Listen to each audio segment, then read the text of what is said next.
L'histoire se souvient rarement des femmes qui ont trottiné sagement sur des chemins tout tracés. Elle aime, au contraire, s'attacher aux bottines de celles qui ont coupé à travers champs, gravi des sentiers arides, suivi leur propre chemin. Comme l'histoire n'est attirée que par les indomptés, l'exception que représente leur destin incroyable naît de l'irrégularité de périodes de profonde mutation qui font bouger les lignes.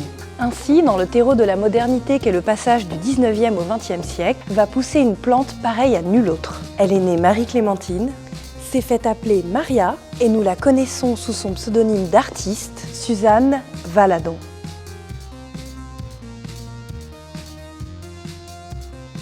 Femme aux multiples dimensions, qui n'a jamais obéi à une autre religion que celle de satisfaire le présent et dont l'insoumission n'a d'égale que sa constante obsession pour la création, la frondeuse Suzanne Valadon a enjambé le tournant du siècle sans rien perdre du mordant de son œil rebelle aux pupilles incisives qui semblent voir à travers nous.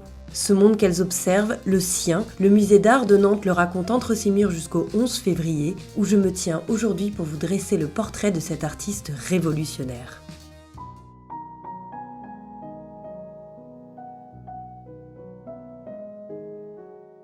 Le 23 septembre 1865, à l'heure où blanchit la campagne, naît à Bessines-sur-Gartempe, près de Limoges, Marie-Clémentine Valadon.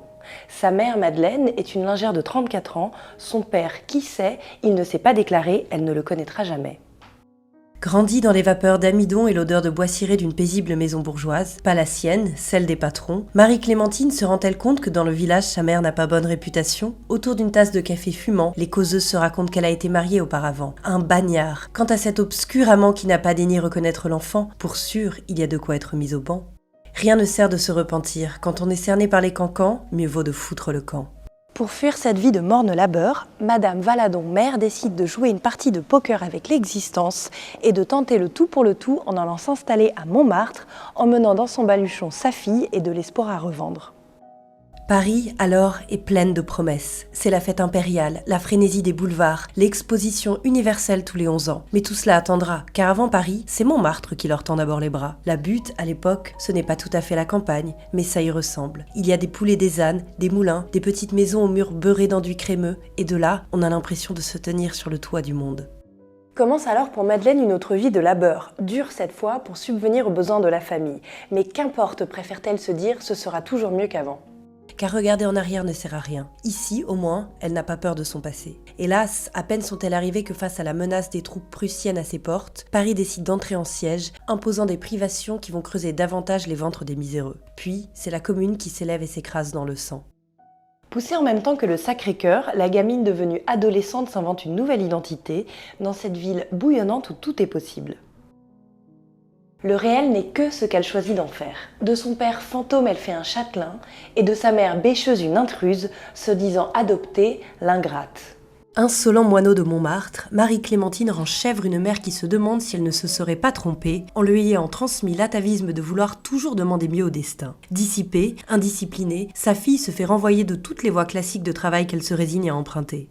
Modiste, plumiste, blanchisseuse ou serveuse, tout ça, c'est du pareil au même, ça ne l'intéresse pas. Elle, ce qu'elle voudrait, c'est appartenir au monde marginal des artistes, celui que l'on dit de bohème, qui lui est apparu depuis qu'elle s'est glissée sur une des banquettes de velours rouge du café La Nouvelle Athènes. Là où se pressent les impressionnistes et les gens de presse, les femmes entretenues et les huluberlus, tout ce que Paris compte de personnes à prétention. C'est là, place Pigalle, que Marie-Clémentine a fait la rencontre de deux acrobates amateurs qui ont fait naître chez elle une vocation, celle de faire virevolter son petit corps d'1,50 m sur une piste de cirque, perché sur le dos d'un cheval. Le premier d'une longue série de sauts dans le vide pour Valadon. Des mois durant, elle se lance à corps perdu dans l'entraînement. Mais un jour, à force de chercher à aller plus haut, toujours plus haut, l'intrépide acrobate est allée trop haut. Avant même d'avoir pu savourer les bravos de la foule, la débutante tombe et s'abîme le dos. Pour ses espoirs, aussi la chute sera rude, maintenant que la fatalité l'a fait descendre littéralement de ses grands chevaux, c'en est fini de ses velléités de haute voltige. 15 ans, c'est peu pour une jeune fille, mais c'est déjà presque toute une vie quand on vient de loin. À 15 ans, Marie-Clémentine n'a rien de ces oies blanches que l'on rencontre dans les beaux quartiers. Lorsqu'elle ne frotte pas ses guêtres dans les cabarets enfumés, on rencontre la jeune fille au marché aux modèles de la place Pigalle, où elle attend qu'un peintre s'empresse de la remarquer. Faut dire qu'elle est rudement belle, avec sa croupe ronde et son menton renflé d'orgueil. Il y a du feu noir dans ses yeux azur, couvés par des sourcils archéaux, et cette bouche dédaigneuse d'une sévérité qui tranche avec sa gouaille naturelle de môme montmartroise. « As-tu vu Maria ?» entend-on demander Place Pigalle quand elle n'est pas là. Maria, c'est elle. C'est le nouveau nom qu'elle s'est choisi pour baptiser sa carrière de modèle. Une façon peut-être d'y dissocier sa véritable personnalité, toujours chez elle ce réflexe qui tient autant du désir de mystification que de l'instinct d'autoprotection. Et puis Maria, ça fait exotique, ça a du chien, comme elle. Pendant que sa mère lessive des parquets dans des appartements cossus qui sentent bon le confort bourgeois, Maria se fait conduire par des femmes de chambre dans des ateliers chauffés où elle se déshabille derrière un paravent. Ce n'est pas facile, cependant, d'être modèle. Il faut tenir la pose des heures durant, lutter contre des crampes et des irrépressibles envies de se gratter, tout ça pour, en rentrant chez soi les membres fourbus, s'entendre dire que l'on vend son cul. Mieux vaut d'être traitée de fille, se dit Maria, plutôt que de suivre l'exemple de sa mère, laquelle se tue à la tâche pour avoir à peine de quoi mettre du pain sur la table. Elle, si elle doit courber les chines, ce ne sera pas au-dessus de baquets de linge, mais face au chevalet de grands artistes. Sous le pinceau de Renoir, son visage d'ordinaire fermé se coule dans ceux des Vénus rieuses aux chairs nacrées et aux joues rouges d'amour que le peintre affectionne. Pour Puvis de Chavannes, elle prête ses rondeurs marmoréennes aux muses olympiennes du bois sacré, posant pour toutes les figures. D'autres suivront, Henner, Russignol, Denitis, Steinlein. Tour à tour fatale, virginale, facétieuse, pensive, Maria sème ses avatars d'une toile à l'autre, tout à la fois partout et nulle part. Catapultée modèle star, elle se paye bientôt, comme les grandes dames de la haute, le luxe de choisir ses portraitistes, furetant autant du côté de l'avant-garde que de l'académisme.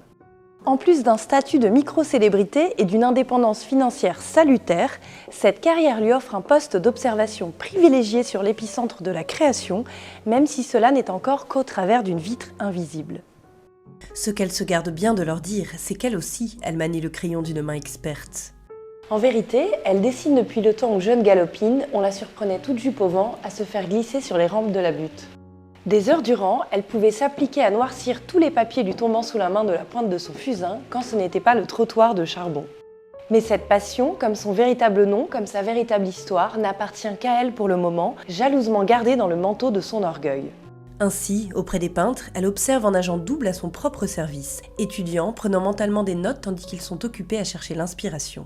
Et quand elle ne pose pas pour leur postérité, elle travaille en dilettante à la sienne, faisant à son tour poser sa mère, ainsi qu'un modèle réputé, d'ordinaire chèrement payé, elle-même. Daté de 1883, son premier autoportrait connu la dépeint sans complaisance. La butte, le soir, appartient aux amoureux. Dans les allées gorgées de glycine, tandis que la lune trop pâle caresse l'opale de ses yeux blasés, Maria se pend au bras du chansonnier Boissy. D'autres soirs, elle l'étrille avec le critique d'art Utrio, un énième de ses galants. Pourquoi choisir quand on est belle et qu'on a le cœur grand ? Dans les guinguettes, au bal du moulin de la Galette, elle s'étourdit de danse et de conversation, échauffée par l'absinthe mominette. Les nuits défilent et voilà que son ventre s'arrondit. Elle n'a que 18 ans et elle attend déjà un enfant. Qui est le père ? Elle ne le sait pas vraiment, de toute façon elle n'en a pas eu non plus et ça ne l'a pas tuée pour autant. Chez les Valadon, on est fille-mère de mère en fille. Au lendemain de Noël, le 26 décembre 1884, Maria reçoit son Maurice. Ils font la même taille, à la différence près qu'il est aussi laid qu'elle est belle. C'est le mot que l'on se passe de comptoir en comptoir à propos du tandem détonnant que forme la modèle avec sa coqueluche du moment, le peintre affichiste Henri de Toulouse-Lautrec. Est-elle sa maîtresse ? Ne l'est-elle pas ? Cela ne nous regarde pas plus que les autres. En compagnie de l'aristo dévoyé, Maria goûte à la noce, la vraie, celle des noctambules au visage phosphoré sous les lueurs dansantes des becs de gaz, celle des filles désabusées aux haleines alourdies d'éther, grimaçantes sous les masques de plaisir graissés de rouge. Des olympiades du lever de coude, dans l'étourdissement des levées de jambes, lorsque le chahut fait s'écraser les jupons sur la poussière du plancher. Il peint, elle observe, il la peint différemment. Les cheveux encore odorants de tabac froid, Maria a la mine chafouine d'un chat mal réveillé, c'est la gueule de bois. Un jour, on ne sait comment, Lautrec pose le regard sur le secret de Maria, ses dessins.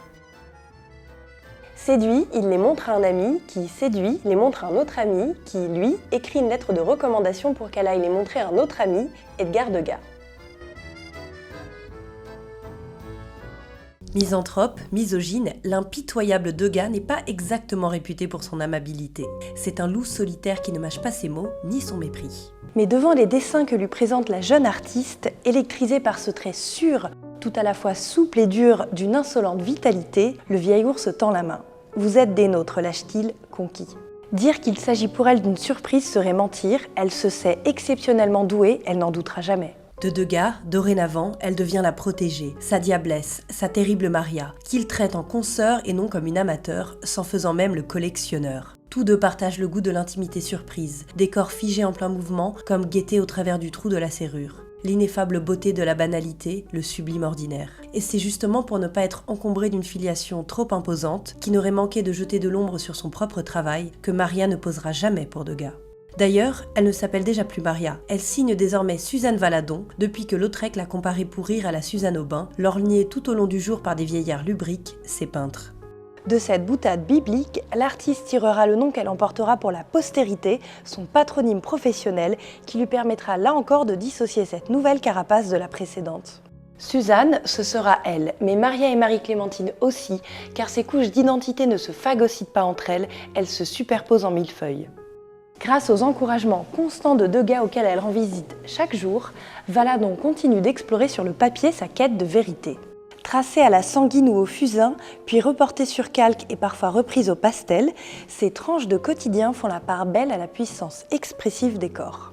Accroupis dans un tub, penchés au-dessus d'un fauteuil ou affalés sur un sofa, ils sont accaparés par leurs occupations, plongés dans d'indolentes rêveries. D'un épais trait de cerne noire, qui lui sera caractéristique, l'artiste parvient à souligner le tendre renflement d'un bourrelet, à capturer la spontanéité d'un geste, à enrober le fugace de noblesse. On voit Maurice grandir, Madeleine se courber et vieillir, dans ces scénettes de vie qui saisissent la flamme furtive du moment présent, déjà bientôt passé.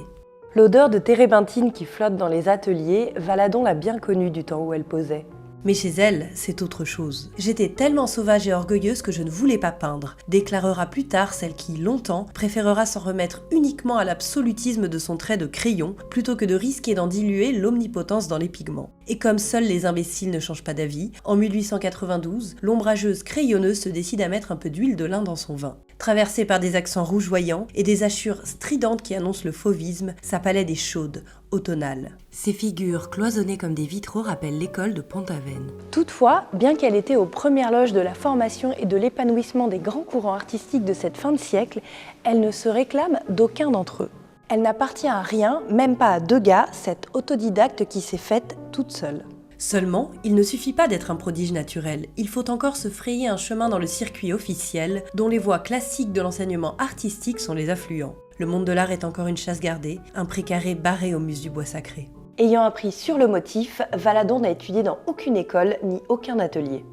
Aussi, lorsqu'elle sollicite l'appui de Puvis pour le salon de 1894, celui-ci lui présente un mur. « C'est impossible, de qui êtes-vous l'élève ? Vous êtes modèle et pas artiste », répond le maître depuis sa tour d'ivoire. Qu'à cela ne tienne, elle y exposera quand même avec un autre appui. Exception féminine dans une majorité masculine, qu'elle en ait conscience ou non, Valadon l'est autant sur la scène artistique que dans la pénombre des cabarets. Béguin d'un soir, muse à la petite semaine ou taulière aux mamelles maternelles, les femmes sont, dans les cénacles de la bohème, toujours reléguées à des seconds rôles, le plus souvent anonymes. Comme au salon, Valadon reste dans ce monde une anomalie. Sa farouche indépendance, son opiniâtreté à se tailler une place comme artiste à part entière, renverse le rapport de force traditionnellement admis dans ces cercles, pétri de stéréotypes genrés sous le déguisement avant-gardiste. Électron libre, elle n'est possédée par aucun homme, pas même le pianiste Erik Satie, qui lui voue un amour fou pendant la petite poignée de mois que dure leur idylle. Mais l'élusive Suzanne n'a que faire de cet encombrant garçon qui veut faire d'elle sa muse adorée. Ça, elle connaît, et d'ordinaire on la payait. C'est plutôt elle qui fait de lui sa muse, et le temps d'un instant seulement. En 1896, la volage Valadon choisit cependant de s'unir à la sécurité, qui prend le nom de Paul Moussy, un riche agent de change proche de Satie. Comme sa mère auparavant, elle fait table rase de son passé et s'en va droit au devant sans regarder en arrière. Au lendemain de Bohème et la peur des vaches maigres, elle fait ses adieux et part s'installer en banlieue dans un coquet pavillon à la Butte-Pinson, emportant dans ses bagages sa mère et un Maurice déjà turbulent qui porte désormais le patronyme de Utrion. C'est qu'elle est pleine aux as maintenant, la Valadon. Cette ascension sociale spectaculaire s'explique avant tout par son temps, à une époque où la vie, pour les femmes issues de milieux populaires, tient d'abord de la survie. Grâce à l'aisance financière de son mari, Valadon n'aura plus besoin de poser pour ses vieux monsieur. Elle pourra s'acheter des toilettes, des tubes de peinture, mettre à l'abri les siens. Délivrée du poids du labeur, elle a désormais, quand ses obligations familiales ne l'accaparent pas, tout le loisir de se consacrer à son art et s'essaye même à la gravure. Et lorsque, gavée de campagne, l'enfant terrible fait son retour à Montmartre à l'orée du nouveau siècle naissant, c'est au 12 rue Cortot qu'elle élit domicile, où elle va enfin disposer de son propre atelier. La Valadon a plus d'un tour dans son sac. Le passé l'a prouvé, l'avenir le confirmera. Bientôt, en cette aube de la modernité qui esquisse ses couleurs stridentes à l'horizon, elle va devenir une grande peintre.